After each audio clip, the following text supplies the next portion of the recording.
Dhoni, to my mind, also just edges Rohit for the captain spot. There were Kapil Dev's trend-setting Devils, India's best ever one-day 11. Views expressed in this blog are hosted on my own website, are strictly personal and do not reflect the views of any organization. Namaskar dosto, hello and welcome to Straight Bat, where today I'm going to play, I'm afraid, with a bit of a cross bat while choosing India's best ever one-day 11 or one-day team. That's right, friends. Rohit Sharma and his men in blue have quite remarkably won 22 of their last 23 ICC global tournament white ball matches, including lifting now the Champions Trophy, making this a truly outstanding white ball team.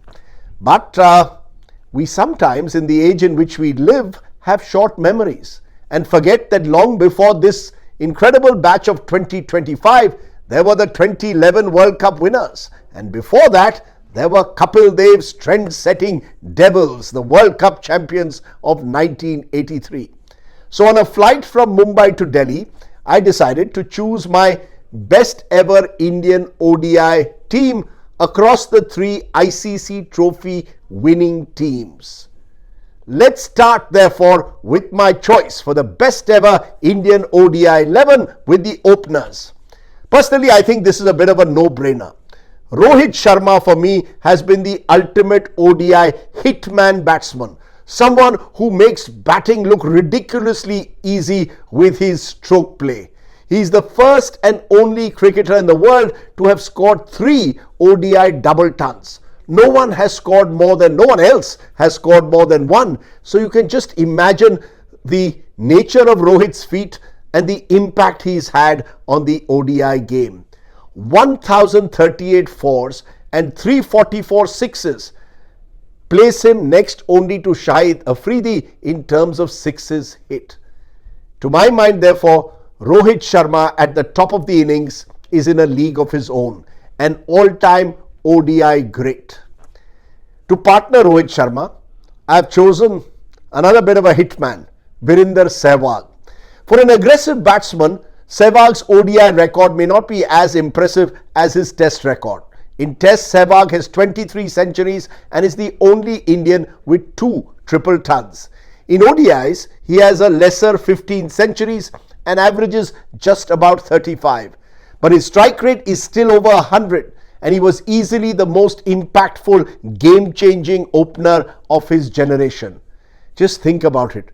Rohit and Sehwag in the power play overs at the top will be total dynamite. Okay, number 3. With a mountain of over 14,000 runs, 51 hundreds and at an average of 57, Virat Kohli is Mr. ODI. No one has played the 50-over format with greater control. No one has chased totals better. No one has been fitter when taking those singles and twos than the Delhi champion.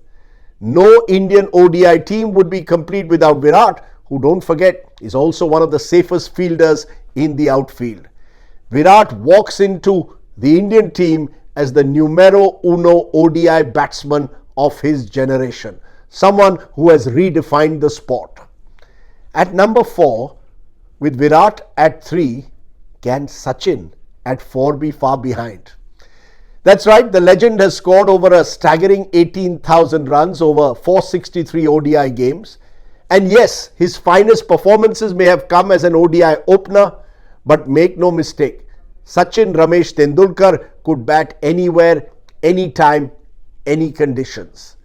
Just think about him and Virat Kohli running between the wickets and controlling the game in the middle overs. That would be a sight to behold. Don't also forget Sachin's innings in Sharjah, where again he was simply spectacular. Sachin could also bowl a bit in ODIs, something that we sometimes forget, having taken over 100 wickets. Net, our top 4 are all shoo-ins. You can't ask for a better top 4 for an all-time India ODI 11. At number 5, Yuvraj Singh.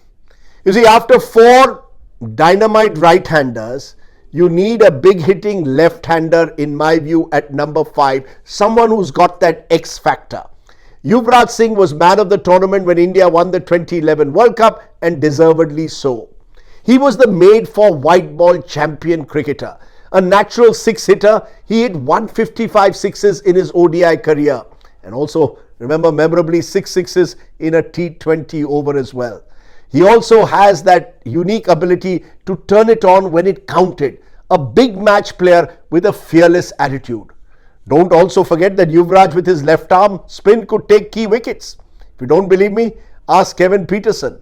Yuvraj is the kind who could squeeze in 5 to 7 overs with the ball, and at his best was also a fantastic fielder in that point area.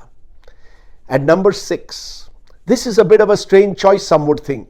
Mohinder Amarnath is my surprise choice to some, especially to younger cricket watchers who might think of Mohinder Amarnath more from the test match red ball generation. But to my mind, Mohinder would be the ideal number 6, especially when you're playing knockout games. Calm and composed, he was the linchpin of India's 83 success with bat and ball, man of the match in semi-finals and finals. Mohinder could be a 6-hitter too when needed.